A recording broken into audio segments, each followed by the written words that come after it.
이게 시설원예학이죠.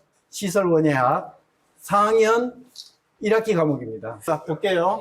자, 시설의 토양 용액 중에 녹아있는 염류의 종류는, 여기 염류라는 말이 나왔죠. 종류는 대단히 많다. 왜 대단히 많지? 그 가운데 중요한 염류를 보면은 음이온이란 낯선 말이 나왔고요. 그 다음에 여기에 질산, 염소, 황산이 있고 또 양이온이란 말이 나왔어요. 으로는 칼슘, 마그네슘, 칼륨, 나트륨 등이 있다. 음이온의 분포 비율을 조사해 보니까 또 뭐 이런 게 몇 %씩 들어있더라. 이런 내용이 있단 말이죠.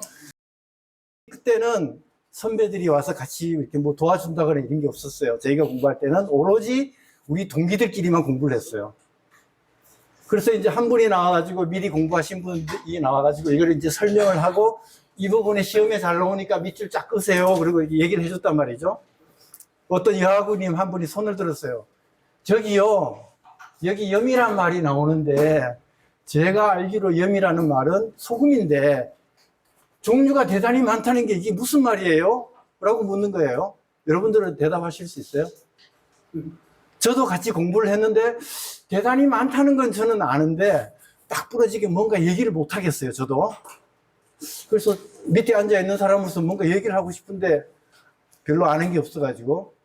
그래서 그러고는 넘어갔는데 어떤 한 분이 한자 공부를 좀 많이 하신 분이 여기서 말하는 염은 소금이 아니고 양분염자다 이렇게 얘기하는 거예요.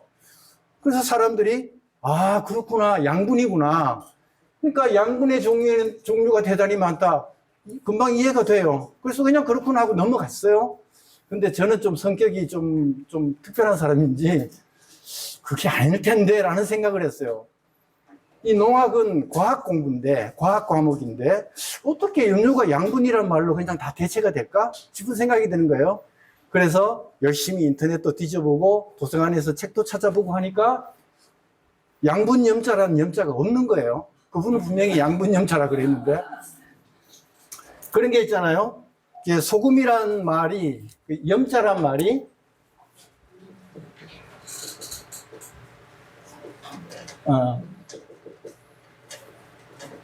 이 염자란 말이 소금 염자가 아니고 양분 염자다. 그러면은 찾아보면 나와야 될 거 아니에요? 근데 안 나와. 그러면은 이게 어의 확장인가 아니면 어의 대치인가 이런 거 용례를 찾아보니까 그런 것도 딱 부러지게 나온 데가 없어요. 지금까지 찾고 있어요. 벌써 10년이 넘었죠. 근데 안 나와요. 그러면 도대체 이게 뭘까? 염이라는 게 뭘까? 그래서 이제 하나하나 공부를 시작합니다. 중학교 책도 보고 고등학교 책도 보고 책을 쭉 계속 이 책 저 책 다 봤어요. 보고 나서는 답을 알았어요. 그렇게 해서 저 이제 공부를 다시 바닥부터 다시 시작했어요.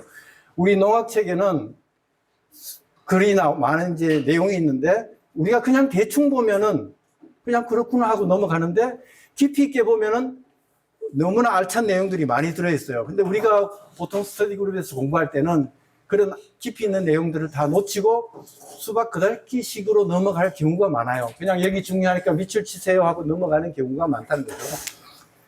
저는 제 입장에서 그게 안타까운 거예요. 차라리 좀 더 깊이 있게 알자. 물론 뭐 이게 시험에 나온다 안 나온다 그건 두 번째 치고 내용이 무슨 말인지는 알고 가야 될 거 아니에요. 그죠? 어제 저녁에 드라마를 봤는데 친구가 못 봤어. 그 드라마 얘기 좀 해줘. 그거 드라마 말이야. 며느리가 어떻게 해가지고 시어머니가 했는데 며느리가 점을 찍고 나타났어. 이렇게 얘기할 수 있어야 된단 말이죠. 근데 우리가 공부를 줄 치어가지고 요거 시험에 잘 나오니까 외워 해서 공부한 거는 며칠 지나면은 하늘나라로 다 가버리고 없어져 버려요. 그죠? 그걸 막자 이 뜻이에요. 그래서 나중에 여러분, 우리가 어떤 농업과 관련된 현장에 나갔을 때 여러 가지 어떤 일을 접하면은 그때는 다양한 상황을 접한단 말이죠. 그때 그 상황에 적절하게 대응을 하기 위해서는 뭐 많은 깊이는 아니지만 어느 정도 깊이 있는 지식은 가지고 있어야 되겠다. 그 지식의 깊이가 어디냐? 농학에서는 화학이라고 말할 수 있어요.